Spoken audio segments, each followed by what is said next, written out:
Your nightly news with Louise Huber begins now. Travellers quarantined in Tasmania after visiting Brisbane's Grand Chancellor Hotel will be released. A highly infectious strain of COVID-19 was detected at the hotel earlier this month, prompting fears of another outbreak. 14 people, including 10 on board the catamaran the Bucko Reef in Hobart, had been forced into quarantine. Contact tracers in Queensland are now confident the cluster is over. Tasmanian doctors are reporting a surge in local patients returning for checkups following a decline during the pandemic. GPs say appointments have never been more important for those with chronic health conditions still at risk of dangerous COVID-19 complications. During the height of Tasmania's COVID-19 pandemic, local GPs reporting nearly a 40% drop in presentations. That was because people were trying to stay home, follow government advice and isolate, and they were also understandably nervous about clinical spaces. Now clinics are busier than ever, with patients flooding back. Thankfully they have, which we're really happy to see. So I would say that numbers of GP presentations are possibly even busier than what they would normally be at this time of the year because we're making up for some lost ground. Doctors calling for those with chronic health issues to keep a close eye on their health. Those people are at higher risk of complications, hospitalisations, and even death from viral and bacterial infections. That very much includes coronavirus. The calls come following new data revealing Tasmania has some of the highest blood pressure, diabetes and stress levels in the country. We're one of the oldest, sickest populations in Australia, so we have a lot of cases of diabetes, high blood pressure, and we have an aged population. Our BMI and smoking rates also the nation's highest, with GPs urging Tasmanians to prioritise a visit amid a COVID environment. It's absolutely vital that people continue to present to their regular general practitioner for any new symptoms or for their ongoing chronic healthcare needs, because now is absolutely the time to be the healthiest versions of ourselves. Ruby Kamane, 7 Tasmania News. Dwindling numbers of overseas imports and a lack of new Australian cars has seen a surge in second-hand sales in Tasmania. Used car prices are skyrocketing from pre-pandemic levels, meaning now is one of the best times to sell your pre-loved vehicle. They're the older wheels with newfound appeal. Second-hand cars are fast becoming a buyer's first option. Where we're actually seeing greater demand for used cars, and that in turn has lifted the price. A simple case of supply and demand. COVID-19 stalling imports on new cars from overseas. In extreme cases, the backlog can be years long. For electric vehicles, for example, it's extremely difficult to get an electric vehicle into Tasmania. Coupled with government stimulus, it has created a surge in the prices of some used cars. Local dealers say the growth has been as high as 25%. The used cars are getting snapped up quite quickly at the moment. This pre-loved Hilux pre-pandemic would sell for around $53,000. Fast forward 12 months. Currently, we've got 59,495 on it. So, as you can see, there has been a bit of a significant jump in the pricing of used cars.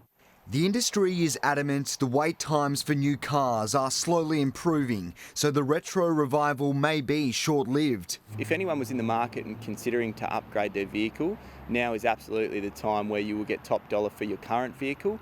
Though, as with all purchases comes a warning, online pictures don't always tell the full story. Making sure you get appropriate inspection of the vehicle is the single biggest thing you can do to make sure you don't buy a bomb.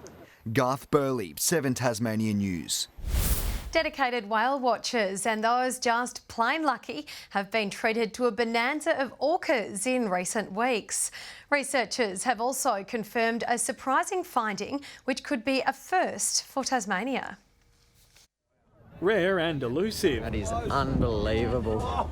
In recent weeks, orcas have been regular visitors to Tasmania, so tour guides decided to send the images away to researchers. We've got a good friend of ours, David, who's in charge of all killer whale sightings around Australia, and we sent them to him thinking that they were killer whales and he'd be documenting them and matching them with others. They turned out to be something very special. What we've had in Tasmania recently is the arrival of some Antarctic type C killer whales. Now, these animals are very different to our local killer whales, which are nominally called Australian killer whales.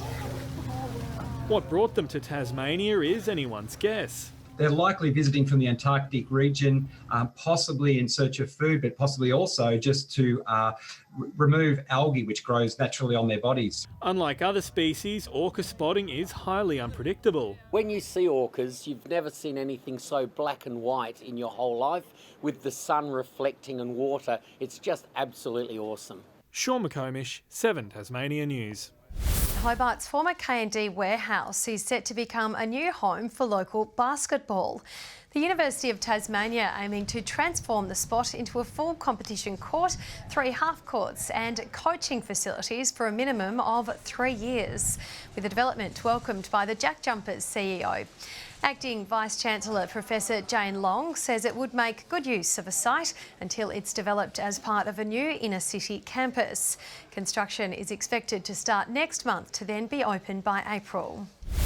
A group of overseas fruit pickers has unleashed their homegrown musical talents, stealing the show on the second day of the Foma Festival. They channelled their Pacific Island culture for a unique performance with a jaw-dropping backdrop. 5 a.m. this morning, picking fruit on land. 10 hours later, on the water. But these 13 men from Kiribati never stop singing. The tones ingrained in their culture carried across the Tamar River.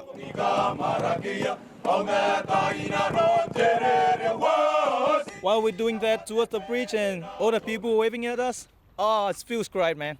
Stranded in Tasmania by COVID-19, no certainty around when they'll be able to return home. This was a moment to transport them back to their island, thousands of kilometres away.